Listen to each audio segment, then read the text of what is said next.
బాధితులకి చనిపోయినటువంటి వారికి చంద్రబాబు గారు 3 లక్షలు ఇస్తామన్నారు.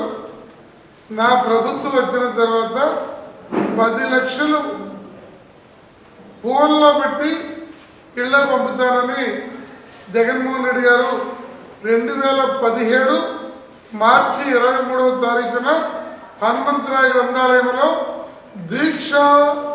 నిరాహార దీక్ష చేస్తున్న వారికి నిమ్మరసం ఇచ్చి రామకృష్ణ గారు, మధు గారు, బొత్స సత్యనారాయణ గారు, పెద్దిరెడ్డి గారు ఇలాంటి ప్రముఖుల ముందు ఆయన ఓపెన్గా చెప్పినటువంటి విషయము మొత్తం మీడియా అంతా కూడా రికార్డ్ చేసినటువంటిది.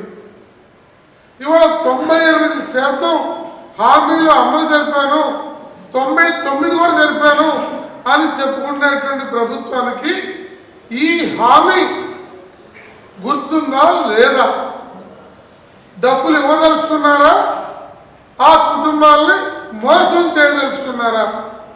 అలాగే అగ్రిగోల్డ్ బాధితులకి మోసగించే కంపెనీ సంగతి మేము తెలుస్తాం.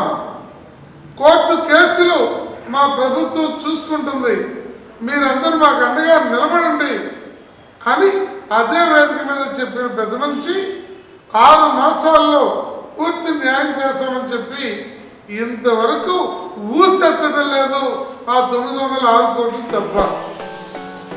అందువల్ల రేపు 3, 4 తేదీలు జగన్మోహన్ రెడ్డి గారు ఏ వేదిక మీద అయితే హనుమంతరాయ గ్రంథాలయంలో ఈ ప్రామిస్లు అధికారానికి రాకముందు 2017 చేశాడు, అధికారానికి వచ్చినాక మళ్ళీ క్యాబినెట్లో తీర్మానం చేసి బహిరంగ చెప్పాడు. కానీ నామమాత్రం ఇచ్చి ఇవాళ గాలి కుదిలేసే నేపథ్యంలో రేపు ఎల్లుండి 30 గంటల దీక్ష. బాధిత కుటుంబీకులు ఎవరైతే ఆత్మహత్యలకి, అసహజ మరణాలకి, గుండెపోట్లకి చనిపోయారో ఆ కుటుంబ సభ్యులతో పాటు అగ్రిగోల్డ్ బాధితులు తక్షణం అగ్రిగోల్డ్ బాధితుల డిపాజిట్లు ఎక్స్గ్రేషియా చెల్లించమని 30 గంటల పాటు దీక్ష జరగనున్నది. ఈ రేపు 3, 4 జనవరి 3, 4 రేపు ఉదయం 10 గంటలకి ప్రారంభం అవుతుంది.